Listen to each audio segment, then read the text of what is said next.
اور ایک حدیث کے اندر آتا ہے کہ جو شخص شب قدر کو 2 رکعت نوافل اس طرح ادا کرے کہ سورہ فاتحہ کے بعد 7 مرتبہ سورہ اخلاص پڑھے، اس کے بعد سلام پھیر کے کہے استغفر اللہ و اتوب الیہ، اور یہ 70 مرتبہ پڑھے بعد میں، تو اپنی جگہ سے اٹھے گا نہیں کہ اللہ اسے بھی اور اس کے ماں باپ کو بھی بخش دے گا، یہ اللہ اسے انعام عطا فرماتا ہے۔ انشاءاللہ بعد میں ہم اس کا اہتمام کریں گے، اور بھی نوافل وظائف اور مختلف جو ہیں وہ شب قدر کی برکتیں اور فضیلتیں ہیں۔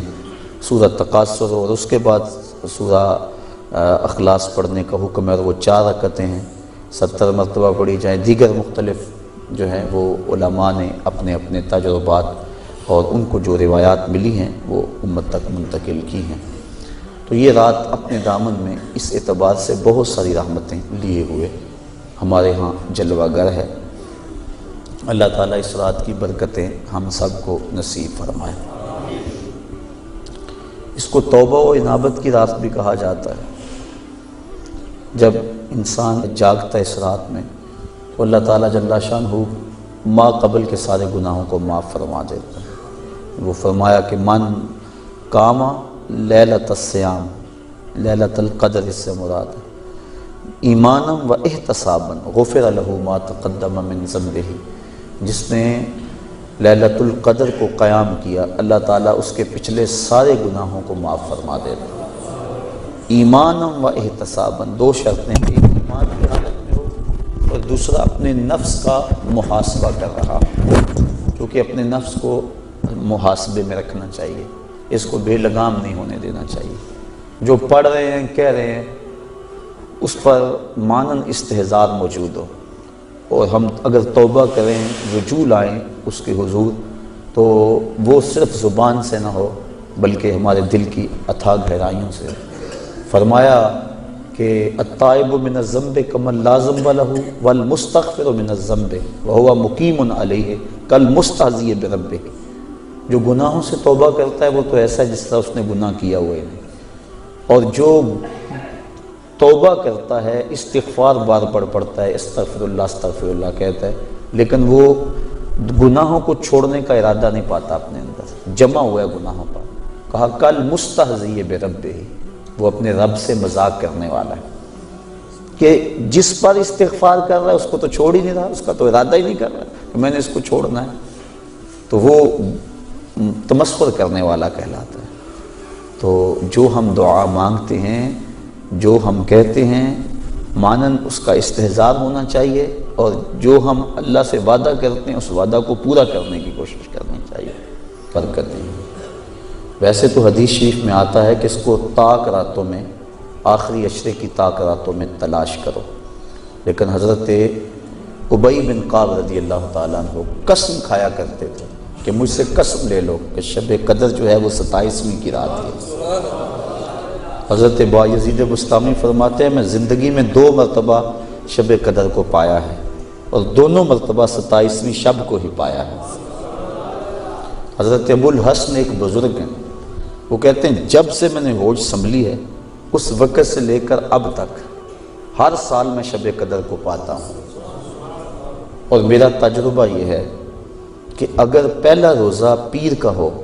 تو شب قدر 21 تاریخ کو ہوتی ہے، اور اگر پہلا روزہ جمعرات کا ہو تو شب قدر 25 تاریخ کو ہوتی ہے، اور اگر پہلا روزہ جمعے یا منگل کا ہو تو شب قدر 27 کو ہوتی ہے،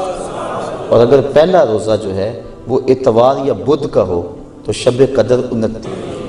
اس کی رحمتیں بازو پھیلائے آواز دیتی ہیں بندے کو کہ کوئی ہے بخشش مانگنے والا، کوئی ہے رزق مانگنے والا، کوئی ہے سوال کرنے والا، میں اس کی جھولیاں بھر دوں۔ ہم تو مائل بکرم ہیں، کوئی سائل ہی نہیں، راہ دکھلائیں کسے، کوئی راہ روے منزل ہی نہیں۔ صرف 4 اشخاص ہیں جو اس رات محروم رہتے ہیں۔ ایک عادی شرابی، شراب کا رسیہ، دوسرا والدین کا نافرمان، تیسرا قاطع الرحم، خون کے رشتوں کو توڑنے والا،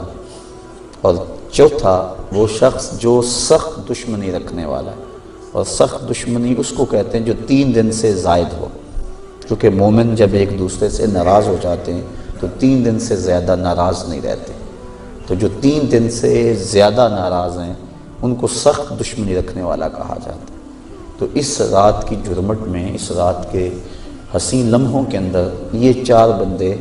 اللہ کی رحمتوں سے محروم رہ جاتے ہیں۔ اگر توبہ کر لیں تو اللہ تعالیٰ جل شانہ اس رات کا حصہ ان کو بھی عطا فرما دے گا۔ اس رات کی جرمٹ میں اللہ کی بے پناہ رحمتوں کا نزول ہوتا ہے، اتنی رحمتیں اترتی۔ امام قویری لکھتے ہیں کہ روئے زمین کے تمام مسلمانوں میں ان رحمتوں کو تقسیم کر دیا جاتا، رحمتیں پھر بھی بچ جاتی ہیں۔ جتنی فرشتے لے کر رحمتیں آتے ہیں وہ رحمتیں سب کو دینے کے باوجود بھی رحمتیں بچ جاتی ہیں۔ پھر وہ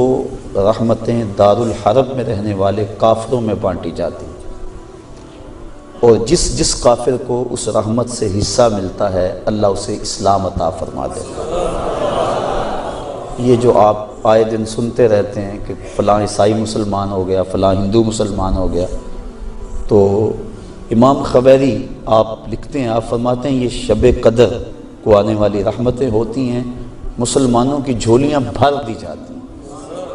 اور پھر اس کے بعد جب رحمتیں بچ جاتی ہیں تو وہ دارالحرب کے اندر رہنے والے کفار کو بانٹ دی جاتی ہیں، اور انہیں اللہ پھر بعد میں ایمان عطا فرما دیتا ہے۔ اور ایک روایت کے لفظ اس طرح ہے کہ پھر وہ رحمتیں چھوٹے بچوں میں بانٹ دی جاتی ہیں۔ اللہ کی رحمتیں کتنی عمیم ہیں اور اس کی رحمتیں کتنی وسیع ہیں۔ اللہ تعالیٰ کے محبوب علیہ السلام نے اللہ کی بارگاہ میں یہ عرض کی تھی کہ مالک، میں اب اپنی امت کو تیرا سلام پہنچاتا ہوں، تیری جانب سے جو سلامتیاں وصول کرتا ہوں وہ اپنی امت کو میں دیتا ہوں، تو جب میں چلا جاؤں گا تو تیری طرف سے اترنے والی سلامتیوں کو اور سلام کو میری امت تک کون پہنچائے گا؟ تو اللہ تعالیٰ نے سورۃ القدر نازل کی، اس میں فرمایا سلام محبوب فکر نہ کر، فرشتوں کی ڈیوٹی لگا دی،